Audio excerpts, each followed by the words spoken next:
My name is Melissa, and I've been married to Cedric for nearly a decade. We're both in our 40s and don't have children. We live together in a cozy home, with Cedric working a standard white-collar job while I manage a part-time position.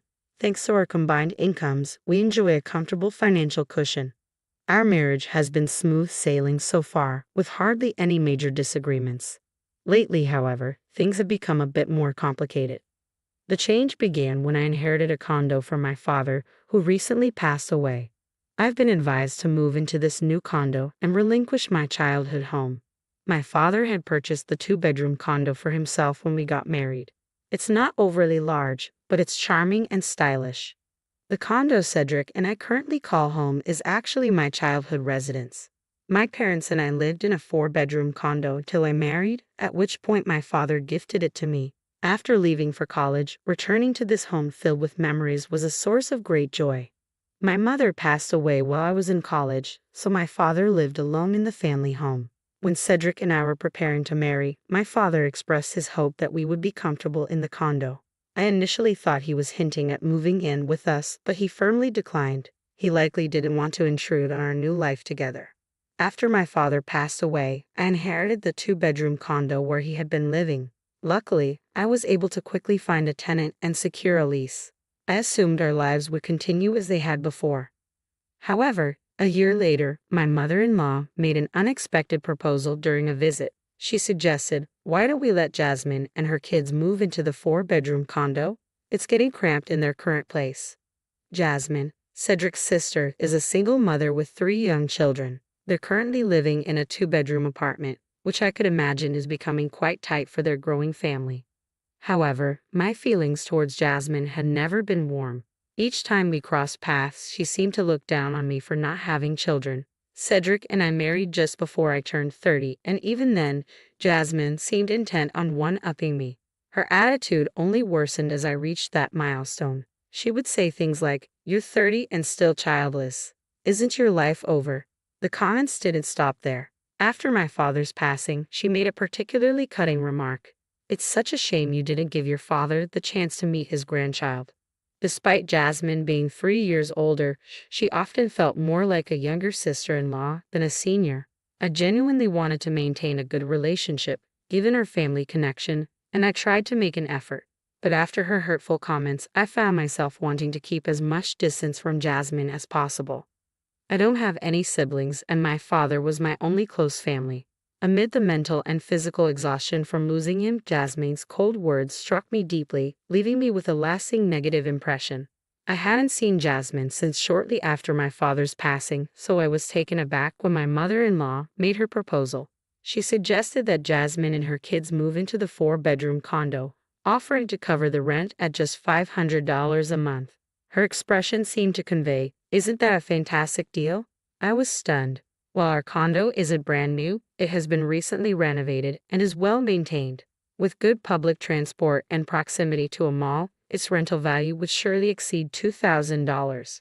$500? I was taken aback by the audacity of suggesting such a low rent for a four-bedroom condo. Whether they're unaware of the current market rates or not, it felt incredibly presumptuous. I didn't respond right away, which seemed to lead my mother-in-law to believe I was in agreement, and she continued with her plan. "You have a condo that you're renting out now, right? You could live there instead. Just don't renew the lease. Once you're moved out, Jasmine and her family can move in." "How long is the lease for?" she asked. Cedric, ever the agreeable one, chimed in, "Oh, that's a great idea. The condo where my father lived is modern and stylish, and it's perfect for just the two of us." It felt like the conversation was slipping away from me, so I interjected, "Aren't we supposed to be living here together?" The reality is, my in-laws are currently in a single-family home that's largely vacant, with just my father-in-law and mother-in-law residing there. Cedric and Jasmine's rooms remain unused. If Jasmine's family needed more space, wouldn't it make more sense for them to move into my in-laws' home first, rather than asking us to make a move? It turns out, though, that if Jasmine's family moved into my in-laws' home, the children would have to switch schools. They would need to buy new school uniforms and other items, which they considered a waste of money. I couldn't directly refuse my mother-in-law's suggestion about renting the condo to Jasmine, so I said, "This is the home where I was born and raised. It's not something I can just leave behind easily. We ended the conversation and left my in-laws' house without saying anything more. Given that my mother-in-law mentioned, "I'm not saying you have to decide right away," it's clear she hasn't given up on the idea. When I returned to the condo, I confronted Cedric, saying, "This is my family home, you know. How can you agree to leave it so easily?" Cedric looked taken aback, as if he hadn't realized how upset I was. "But your family home is just a condo," he remarked. His lack of an apology was deeply disappointing. Cedric, having grown up in a single-family home, seems to believe that a true family home must be a standalone house. He doesn't seem to grasp why I consider a condo to be my family home. While our different backgrounds might explain his perspective, a simple apology would have been appreciated. My frustration boiled over, and I raised my voice. "The condo is my family home. Stop making decisions about it without consulting me." Cedric seemed irritated when I referred to it as my condo. "What do you mean, your condo? We've been married for 10 years. It's our condo," he shouted back. If he hadn't dismissed my feelings about the condo being my family home or resisted renting it to my sister-in-law, I might have been more receptive to him calling it our condo. But given the situation, his words felt deeply unsettling. Despite numerous discussions, we remained at an impasse. Cedric, who rarely considered my perspective, labeled me as stingy, stubborn, and malicious. We both dug in our heels, and for months we were unable to reach any resolution. Meanwhile, my mother-in-law kept checking in, asking, "Have you given any more thought to our previous discussion?" My patience was wearing thin with both my mother-in-law and Cedric, who refused to support me. Then one day, I received an unexpected text from Jasmine, who was clearly frustrated with the lack of progress. "You don't have kids, so a 2-bedroom condo should be sufficient. Living in a 4-bedroom condo is a luxury for just the two of you. Just move out." I hadn't heard from Jasmine since my mother-in-law first brought up the condo issue, so this message came as a shock. There were no polite requests or appeals, just a direct command to vacate. Who does she think she is? Reading Jasmine's text made me feel foolish for trying to keep things civil up to this point. As I reflected on the situation, the thought of divorce kept creeping into my mind. Despite my efforts to control my emotions, I realized I was at the end of my rope. I visited the courthouse to pick up divorce papers and then made a call to a specific office. A few days later, I went to the county clerk's office to get copies of the property deeds. To my relief, I confirmed that both the condo I live in and the one I'm renting out are solely in my name. With this confirmation, I decided to give my husband one final chance. "I've told you repeatedly that I don't want to rent this condo to Jasmine. It's my family home, and I can't bear the thought of renting it to someone who has belittled me and said hurtful things. I need you to tell her not to count on this place." Cedric's expression was one of clear irritation, as it always was whenever I brought up the issue. Despite having shared everything Jasmine had said to me during our arguments, Cedric still didn't understand. He even remarked, "But Jasmine's point isn't entirely wrong either." Looking back, I should have divorced him right then and there. It would have spared me so much distress. But I lacked the courage to leave someone I had been with for 10 years or to face being alone as I approached 40. Now, things are different. If Cedric rejects my proposal this time, I'm ready to say goodbye. I've made up my mind, and this is my plea. You're so reluctant to leave your family home, but you're only tormenting Jasmine out of spite. It's your own behavior that invites disdain. And honestly, you're exaggerating. The things you've been told aren't as terrible as you're making them out to be. I can't understand why you're being so spiteful."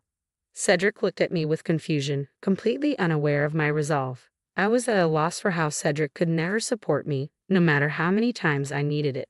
I told him maybe we just can't understand each other anymore. "Then please fill this out," I said, handing him the divorce papers.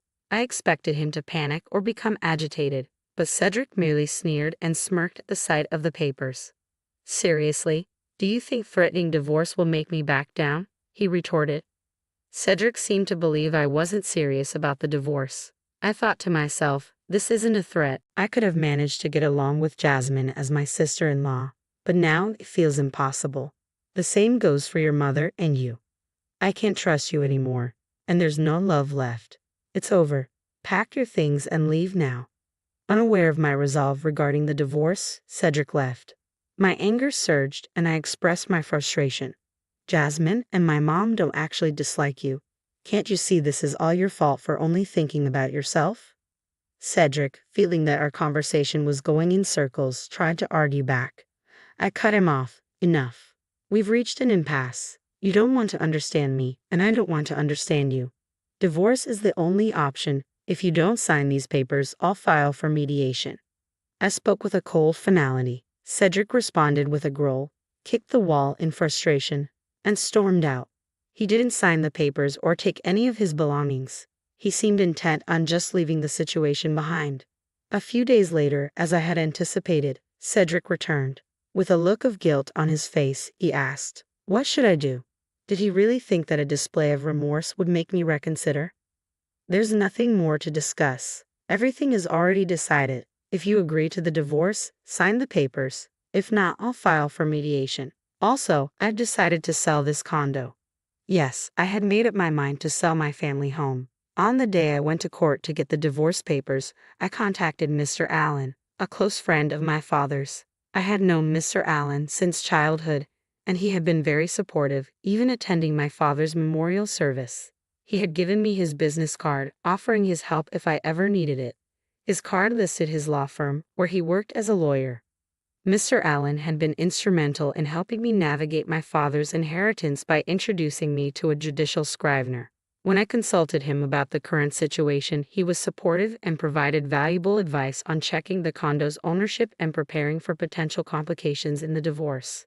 His guidance gave me the strength to take a firm stand.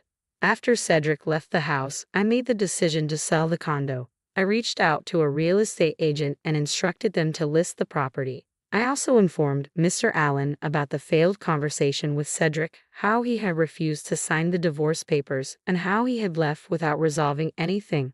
I asked Mr. Allen for assistance if the situation escalated to mediation. When Cedric learned that the condo was being sold, his eyes widened and his previously indifferent demeanor shifted to a menacing tone. What? So, after all your talk about this being your family home, now you're selling it. Clearly, it wasn't that important to you. You could have rented it to Jasmine if it meant so little. You're just being stingy. Cedric's outburst didn't bother me anymore. I gave him a cold stare, which made him visibly tense. Yet it was clear he wasn't ready to back down. Cedric challenged me, saying, "You can't just decide to sell it on your own. The title might be in your name, but when we divorce, there should be a division of property. This condo was our shared property, wasn't it?" I met his defiance with a smirk and replied, "Too bad. This condo was put in my name by my father just before I got married. Anything I owned before marriage isn't subject to property division. I've already confirmed this with my lawyer." The parting with the family home was difficult. I didn't want to let it become a source of further bad memories. After consulting with Mr. Allen and confirming that the condo wouldn't be part of the property division, I was able to move forward with the decision to sell it. When Cedric learned the truth, his attitude shifted dramatically, and he started clinging to me in a desperate and unseemly manner. Cedric said, "I was wrong. There's no need to rent the condo to Jasmine. It's your precious family home. Are you sure you want to sell it? Since you're still living here, you haven't sold it yet, right? Let's not sell it.